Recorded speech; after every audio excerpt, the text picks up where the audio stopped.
I can't deal with people anymore. It's just, everyone sucks so hard, you know? Everybody is so stupid. Hi, I'm Charming Patootie, and I'm going to show you how to start a basic beading business from scratch. So this video is going to be going over where to sell, what products to make, and how to talk to people. Because nobody tells you how to talk to people at this point. So let's start with our products, obviously. So if you have already sold some of your beaded products before, I recommend making more of your best seller, but also having a variety. If you've never sold before, make a little variety. People love variety. Sorry if my breathing is funny or the mouth sounds. I'm so sorry. Now, make some earrings, make some keychains, belt chains. Those are really fun. But if all you have is beads and string, you don't need these fancy appliances, then that's fine. You can make some bracelets, necklaces, anklets, beaded rings, bags as well.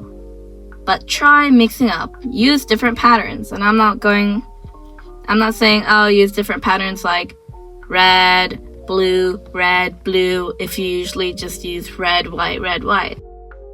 I'm talking about, oh, do some candy. Because that's really fun and people really like that. Use different beads, different charms or whatever. But have variety. Now, you can choose if you want to make personalized products. I'll get into the pros and cons of them later, but you can choose if you want to do personalized products. I recommend doing it because people really like personalized products, but they do take a lot of time. I'll tell you why you don't want to do that. I'll tell you the cons of it taking a lot of time in a little bit later in this video. So now that you have your products sorted out, how are you gonna make them? Be resourceful. I usually bead with my left hand is holding the string, and then my right hand pulls one end out of my left two fingertips, slides a bead on, puts it back. Okay, and then that goes on and on and on until I'm done with the bracelet. Or something similar like that. I've seen some people tape the string to their desk. That's really nice as well. But what you can also do is you can put one end of the string in your beading container, close it, and then that works really nice as well. Try to be resourceful and try not to drop beads or give them away too much, because this is real money we're talking about. Now, where to sell? A lot of people are going to tell you, oh, make a website on Wix, use Shopify. But my parents aren't going to allow me to use a TikTok shop or whatever. They aren't going to allow me to do online. They aren't going to really allow me to post, send anything to the post office. So I recommend selling things at school or at markets as a stall or exhibitor. I think that's what you call it. But, because they're at my local restaurant, there's every Sunday at the end of the month, I think. Yeah, they have little markets. That's really fun. And there's this other place, this other shopping center, and it has markets every Sunday. I'm gonna go tomorrow, of course, to restock on beads. Actually, on the topic of that, you can use multiple bead suppliers or people who you buy beads from. A lot of people use one person. I do too. But I'm not shy to go, let's go to the China Mall real quick and, I don't know, pick up some beads because they're really cheap there. Or I'm not afraid to go, oh, hey, for my birthday I want beads. And I'm not afraid, you can buy them from anywhere for me. But mainly I buy from this one supplier. Yeah, sorry, I talk a lot. And those those things, those stalls or those marketplaces are usually really fun. But the thing with the school is, if you're at your school, if you're not doing a market thing, make sure that you can't get expelled for selling things at school. Because, like, at my school, I'm not allowed to. Yes, I've been bad and I've sold things under the radar.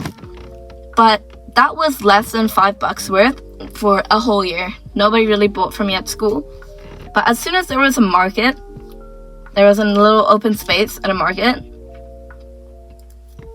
I almost sold out on the first day. It was open for like 8 hours. In 8 hours, I made like, wait, let me think.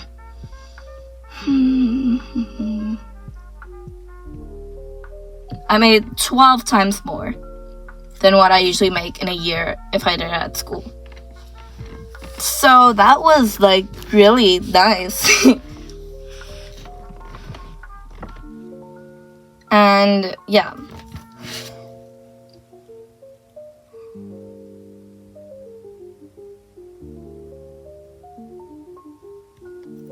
Read your market. So my market is usually queen, teens, children. That's about it. Sometimes there's the 2 or 3 adults. So I have a variety, but most of my stuff are targeted at kids and queen, teens. Or just teens in general. I have some stuff for the adults. And I enjoy doing personalized stuff. Yeah, because people really like personalized stuff. But if you're going to be working at a stall or an exhibitor or something like that, if it's a one-man stand, yeah, like your pop-up stand, it's a one-man stand, I don't recommend. You can also have, like, at a park, a pop-up stand, actually, on the topic of that, or outside your house. But I don't really recommend, if it's a one-man stand, doing personalized stuff if you don't have somebody else with you to help manage the customers. Because I follow the customers around like a person who is at a car dealership and gets paid on commission. Because I practically kind of do get paid on commission, because for every product I sell, I get the money. Because I made it with my own money. Yeah. So if it's a one-man stand, it's not really recommended, because people rarely fall on the talking to people part. People like it if you follow them, or, well, I've been able to secure more sales if I follow the people. Because they know, hey, this person's working there. I don't really like it when, like, you stand a little bit further away from, like, your stock and you just wait for the people to talk to you.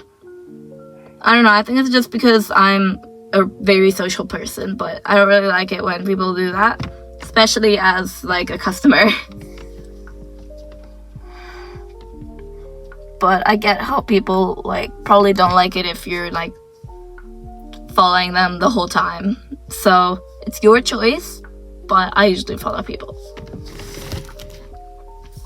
So when people walk by, like, past my stand, they usually pretend they're walking a little slower because the tables are really long.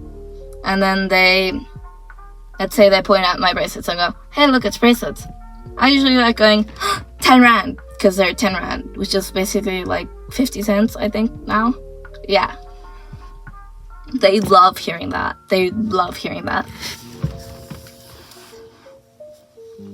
So what do you do when somebody goes, oh, my sister or my brother or somebody I know already does bracelets? You can go, I usually do, oh, well, that's fine. But sorry, that came off a little sarcastic. Oh, that's fine. Try being positive. Give them an, oh, well, that's fine. Like, oh, well, answer. Because you can't really change it. Maybe they might buy from you, but there's a 75% chance they won't.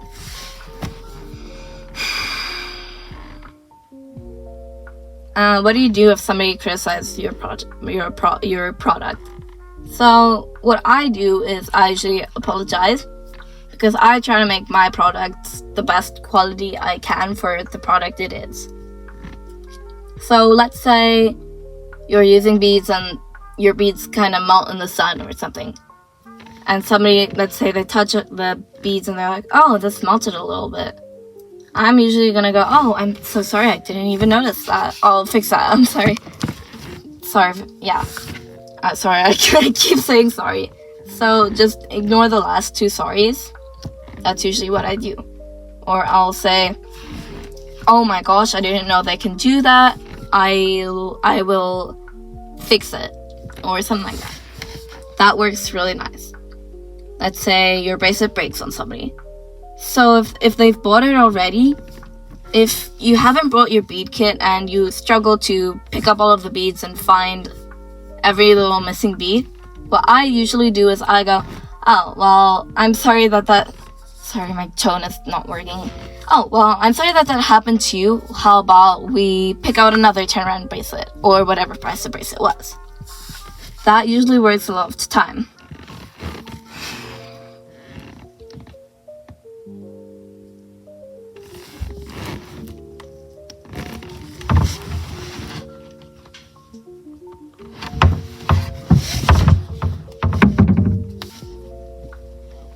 What do you do when somebody... Wait, let me think of a question. What do you do when somebody asks if they can have it for free? I usually go, no, I'm sorry. I paid really expensive to make... Wait, sorry. Restart. No, I'm sorry. I really spent a lot of time in making these products, and I don't think it would be worth it to give them away for free. I'm sorry. That's usually what I say. What if they ask for a discount? So it depends on what reason, any reason really. But let's say it costs my bracelet, this is a made up number, $5 to make, and I sell it for $10. I am making double, I am making like $5, what's it in English? Profit. I'm making $5 profit. Now that's really good. I'm making double the price the product was. But I could still sell my product for $8 instead of $10 and still make profit. But you can't sell it for $4 because then you're losing money. So it's not fair for $4.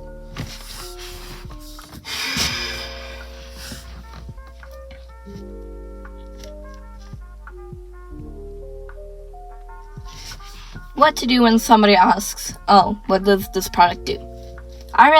Because with toys, I usually sell toys. You don't really do much with toys. Oh, it can shake. Oh, it sits on a shelf and looks pretty. But with bracelets, you can actually do a lot more. I like saying, oh, you can buy matching ones for you and your friend. They look really cool on your arm. You can wear ones that match with your outfit and they make your outfit look a little bit better. You can give one to a person you really like.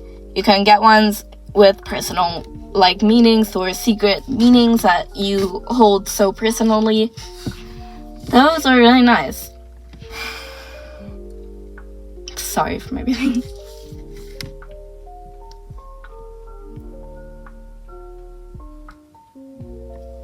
Now, I really like using humor in my things. So once there was a parent and they told their child, oh, you can pick something here. And the child said, oh, I like the dog. The parent was reaching for their wallet and then the kid said, oh, I like the dog and the snake. Can I get both? By the way, I'm not talking about bracelets, but you can adjust the scenario to fix your scenario. And then the mom was like, no, you can't have both. And then I was like, oh, you can't have the doggy and the snake because the snake's gonna bite the doggy. Yeah. So that actually worked and that secured me a sale. Try being nice to your customers and fix your tone or your attitude. If I talk to my customers like this, do you think that they would think I'm friendly? They probably wouldn't buy from me. So if you get hangry, pack yourself a little snacky. If you think, oh, I woke up at 4 a.m. and I got 2 minutes of sleep, you're probably gonna feel tired later in the day. So pack yourself a coffee or an energy drink or pick me up or something. Because you need that joy, okay? You need it because nobody wants to buy from somebody aggressive. It's not fun.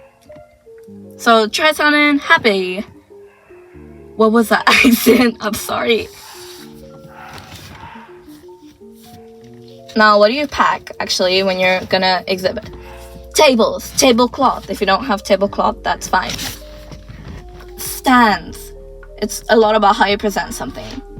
Wait, I'm coming. I recommend packing in some stands, because things look better on stands. And I do recommend changing your presentation, but we'll talk about presentation in just a sec. So pack that in. Pack in a tablecloth. Yeah, I think I already said that. Pack in some sunglasses if it's gonna be sunny, some sunscreen if it's gonna be sunny. Either way, pack in your deodorant. You stink! Pack in a jacket. I really recommend a jacket. Some spare cash. I also recommend having change, because people are most likely, let's say somebody gives you $5 and the thing is worth $4. You're gonna need that change, my bro. You can't just come in empty-handed. Yeah. No, empty-handed? No. I recommend bringing your bead kit, or at least one of them, some string and some pliers and a scissor, because let's say you might have to fix something. Now that we're on that part, let's talk about the presentation. So I used to have this box of bracelets. I store my bracelets in a box, and I used to just put the bracelets on the table. Sorry, the box on the table. Nobody knew what was in there. So I took the bracelets out, set a few on the table, kept the rest in the box. Boom! Everybody knew what was in there.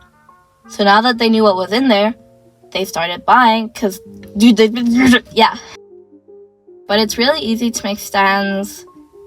Those are really easy to make, because you can use a toilet roll, spray paint it a little, fix it up, I think, spray paint it, and you've got pretty decent bracelet stand depending on how thick your toilet roll is.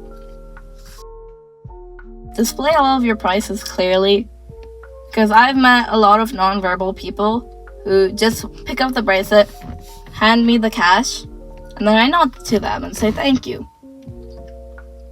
Not a word was exchanged from them, and that's fine. So display most of your prices clearly. That's really nice. How do you price your products on the topic of price? So if your product costs, let's say, $5 to make, I would recommend selling it for $10, but that's a bit overpricing. So depends on your marketplace. Let's say you're selling somewhere with lots of people.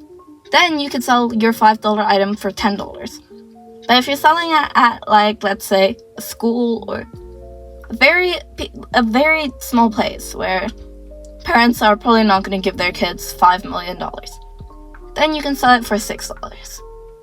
No less than $5, and you probably shouldn't sell it for $200. So yeah.